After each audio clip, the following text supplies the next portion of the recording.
সবাইকে এখানে যারা উপস্থিত আছে সবাইকে আমার যথাযথ সম্মান জানাই এবং যে প্রশাসনিক ব্যবস্থা পুলিশরা দাঁড়িয়ে আছেন তাদেরকে আমার শুভেচ্ছা জানাই। আমি কিছু আমি এক মা, তার উদ্দেশ্য কিছু এখানে আমি বলতে চাই। আমি একটা মেয়ের মা। আমার মেয়ে যখন পড়তে যায় তখন আমারও চিন্তা হয় আমার মেয়ে কখন বাড়ি আসবে।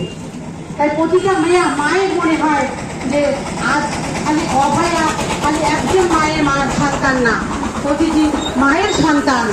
তাই আজ আমরা পথে নেমেছি তার বিচার চাইতে।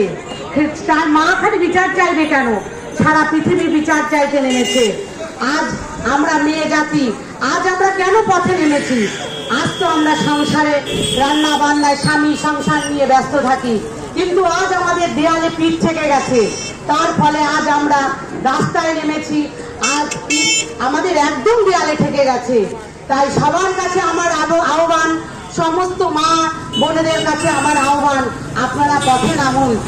আমাদের বিচার চাইতে পথে নামুন।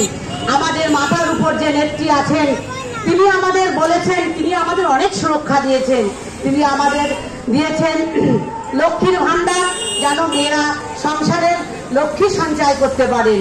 তারপর দিয়েছেন দুয়ারে সরকার, এসেছে দুয়ার সরকার। তারপর দিয়েছেন কন্যাশ্রী, তারপর দিয়েছেন রূপশ্রী। কিন্তু উনি এটা মাথায় রাখেননি যে এত কিছু দিয়েছি কিন্তু মেয়েদের কোনো আমি সম্মান দিইনি, মেয়েদের কোনো সুরক্ষা রাখেনি। এরপর উনি করবেন কি, যে দুয়ারে নির্যাতন আনবেন, এটাই উনার মনে হচ্ছে মনের ইচ্ছা। কিন্তু এই সরকারের কাছে আমাদের একটাই দাবি যে নারীরা যেন সুরক্ষা পায়। এইভাবে চলতে দেওয়া যাবে না। উনি কি বলছেন যে আপনারা দুর্গাপূজায় মেতে উঠুন।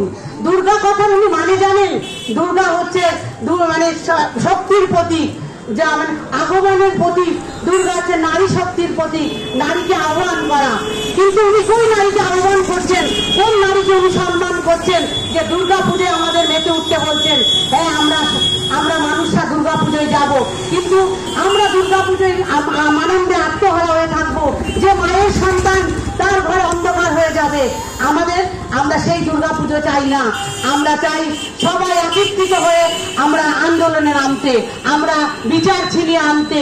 আমরা নারী, আমরা পারি, এটা আমাদের সবাই জানতে হবে।